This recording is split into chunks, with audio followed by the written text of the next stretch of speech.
جی حضوری نقشبندی قادری دامت ظلہ العالی کو محفل میں خوش آمدید کہتے ہیں۔ ان کے ساتھ ساتھ عباسی برادری کے جتنے احباب تشریف لائے اور علماء کرام مفتی صفدر حسین لغاری صاحب، علامہ قاری کلیم عباسی صاحب اور اس کے علاوہ جتنے بھی احباب تشریف لائے، دل کی عطا گہرائیوں سے انہیں خوش آمدید کہتے ہیں۔ چونکہ مسجد کے اندرونی حصے کا کام چل رہا ہے، محفل بعد میں انعقاد پذیر ہو رہی ہے، ہم بلا کسی تاخیر سے اس دفعہ ہمارا یہ ارادہ ہے کہ ہر سال چونکہ حضرت قبلہ پیر صاحب کو ٹائم کی قلت ہو جاتی تھی تو بیان بھی ہم ادھورا سنتے تھے، اور آپ کی زبان مبارک سے جو نعت رسول مقبول یا عرفانہ کلام ہے وہ بھی ہم سن نہیں سکتے تھے، تو اس دفعہ انشاءاللہ تعالی وہ ہم سنیں گے۔ آج کی محفل کا جو عنوان ہے حضور قبلہ غوث زماں عارف باللہ پیر طریقت رہبر شریعت سائیں نواب جی حضوری نقشبندی علیہ رحمہ کا عرس مبارک بھی ہے۔ حضور قبلہ سائیں نواب جی حضوری کی حیات طیبہ پر ایک کتاب میرے زیر مطالعہ تھی، اور اس کے ساتھ ساتھ وہ احباب جن کا آپ کے ساتھ خصوصی تعلق تھا، وہ بوڑھے، ان کے ساتھ بھی میری گفت و شنید رہتی تھی کہ ان کے حالات زندگی کیسے تھے۔ تو آپ کے متعلق یہ مشہور تھا کہ آپ کی جب تک ولایت کا اظہار نہیں ہوا تھا، آپ کی ولایت کا اظہار جب تک آپ نے لوگوں پر نہیں کیا تھا، یہ لوگ مطلع نہیں ہوئے تھے، تو آپ پورے گاؤں میں، اپنے پورے علاقے میں انتہائی سادہ طبیعت انسان کے نام سے کیا تھے؟ مشہور تھے۔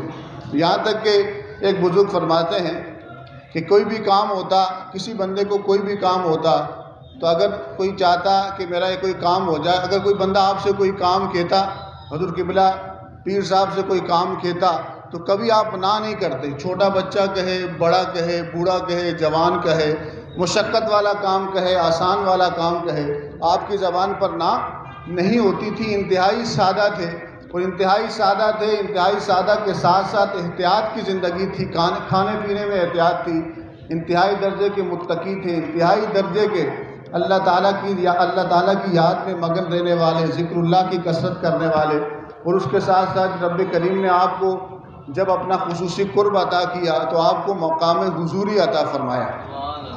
مقام حضوری کیا ہے؟ حضر یحضر، حضور کا مطلب عربی کے اندر حاضر ہونا ہوتا ہے۔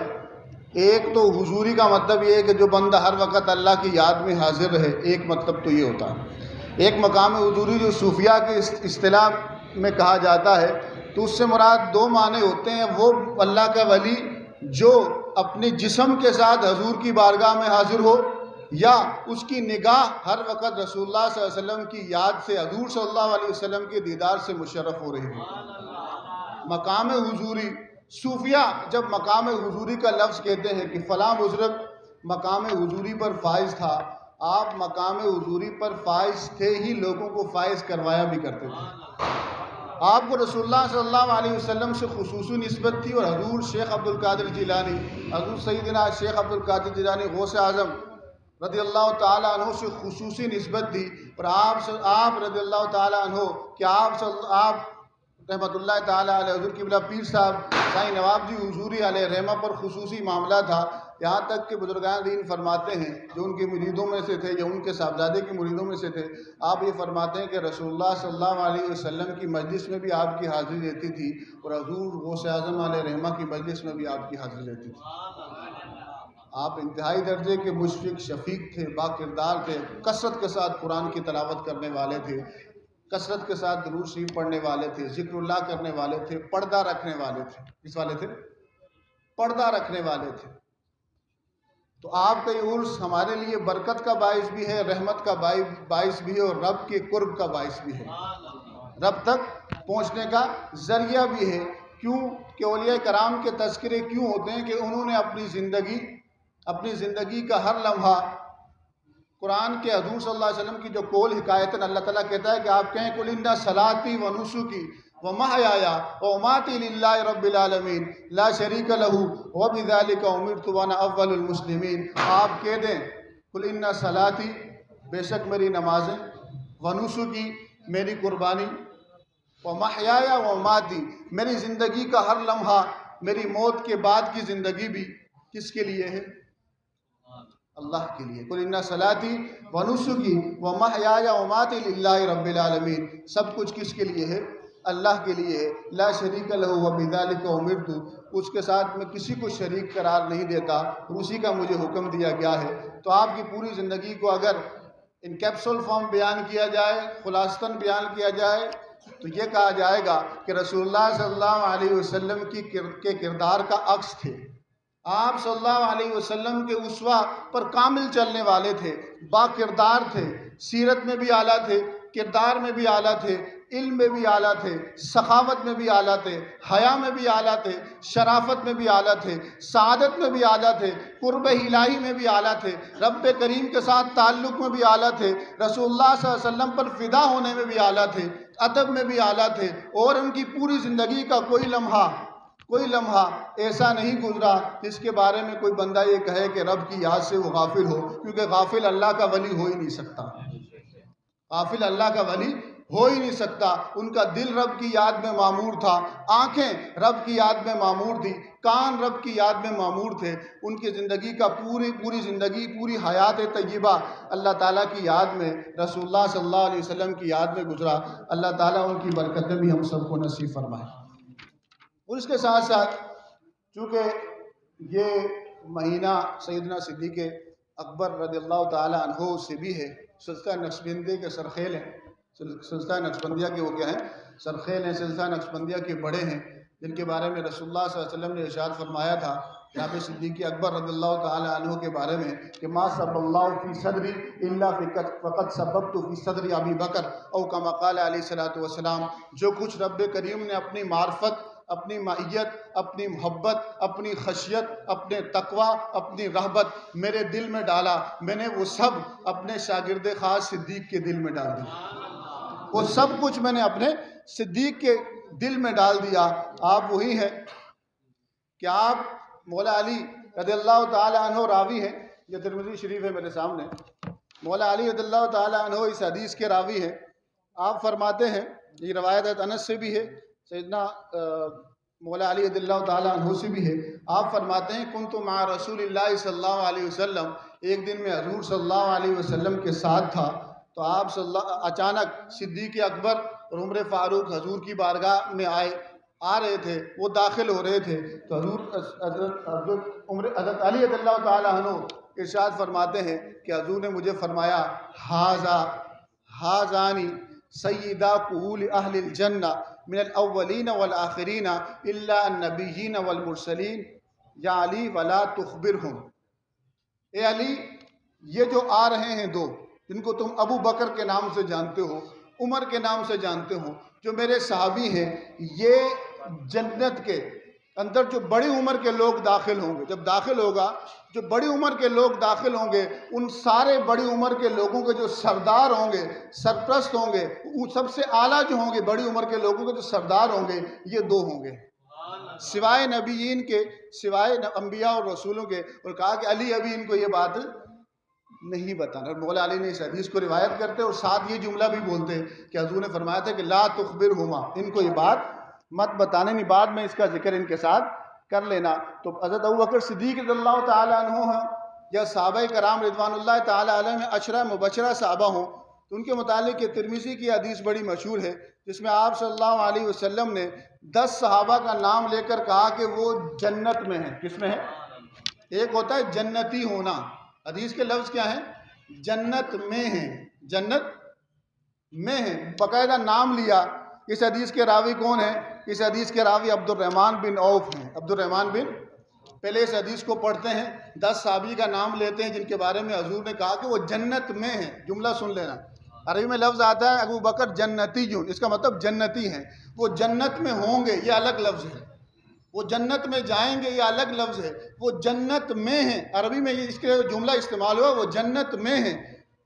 ابھی تو بہت عرصہ تھا، ابھی تو ہزاری حیات تھی ان کی، خلافت کا دور گزرنا تھا، اس کے بعد ان کی وفات تھی، پھر قیامت کا قیام ہے، پھر میدان حشر کا قیام ہے، پھر جنت کا فیصلہ ہوگا، پھر جہنم کا فیصلہ ہوگا، پھر کون جنت میں جائے گا کون جہنم میں جائے گا اس کا فیصلہ ہوگا۔ عبد الرحمن بن عوف فرماتے ہیں کہ حضور نے فرمایا ابو بکر فی الجنہ، کیا فرمایا؟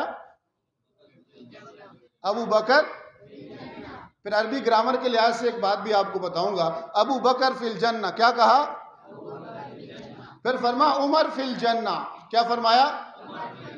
پھر فرمایا عثمان فی الجنہ، پھر فرمایا علی فی الجنہ، پھر فرمایا طلحہ فی الجنہ والزبیر فی الجنہ وعبد الرحمن بن عوف فی الجنہ وسعد فی الجنہ وسعید فی الجنہ وابو عبیدہ بن جراح فی الجنہ۔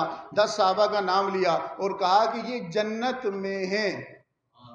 آپ کو کہے کوئی بھی درس نامی کا بچہ کو آپ کہیں کہ بھئی تم اس کی ترکیب کر کے بتاؤ، ابو بکر فی الجنہ کی ترکیب کیا ہے؟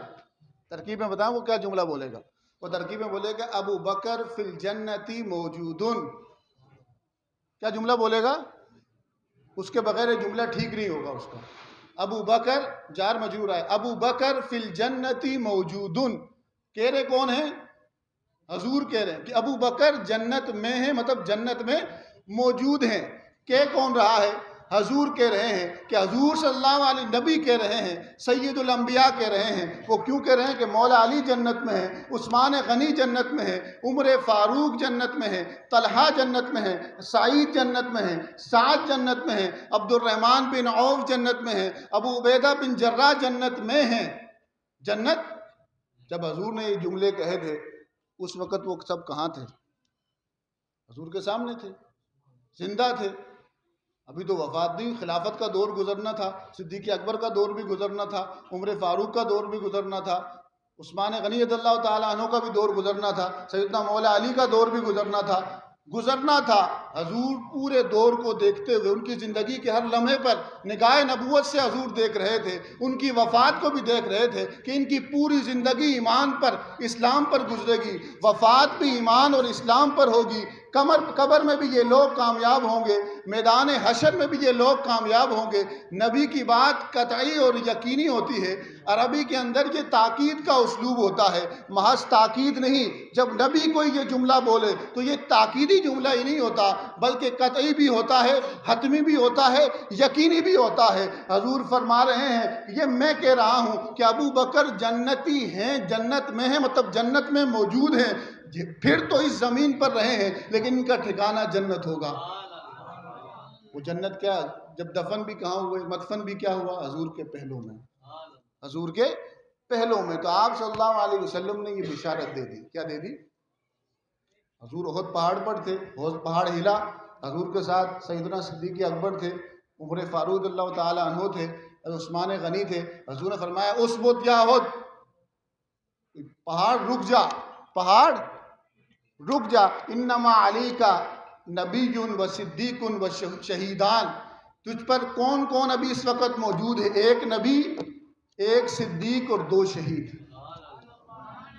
حضور نے نام نہیں لیا، صفت کے ساتھ، جو مستقبل کی ایک صفت، ایک مقام تھا جو اللہ عطا کرتا ہے۔ حضور کے 3 صحابہ کو حضور نے اس کا تذکرہ کیا کہ انما علی کا نبی، حضور خود، و صدیق سیدنا ابو بکر، و شہیدان سیدنا عثمان غنی، سیدنا عمر فاروق رضی اللہ تعالی عنہ۔ تو اللہ تعالی ہمیں تمام صحابہ کی محبت نصیب فرمائے، تمام صحابہ کی محبت نصیب فرمائے۔ آج کا یہ پروگرام، ہفتے کا حلقہ، پیر طریقت رہبر شریعت عارف باللہ حضرت سائیں نواب جی حضوری نقشبندی،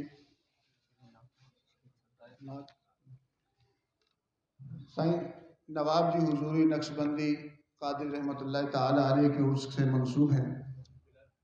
آپ کے دربار سے آپ کے پوتے حضرت قبلہ پیر طریقت رہبر شریعت حضرت علامہ عمر سلیمان جی حضوری نقشبندی بھی تشریف فرما ہے۔ انشاءاللہ تعالی کچھ ہی دیر بعد وہ اپنے خیالات کا اظہار بھی فرمائیں گے۔ ان سے پہلے میں آپ کے ہی حضور قبلہ پیر صاحب کے خلیفہ شکیل دھاروی صاحب سے ملتمس ہوں کہ وہ تشریف لائیں اور گلائے عقیدت پیش کریں، نعت کا نذرانہ پیش کریں، نعروں سے استقبال کریں، نعرہ تکبیر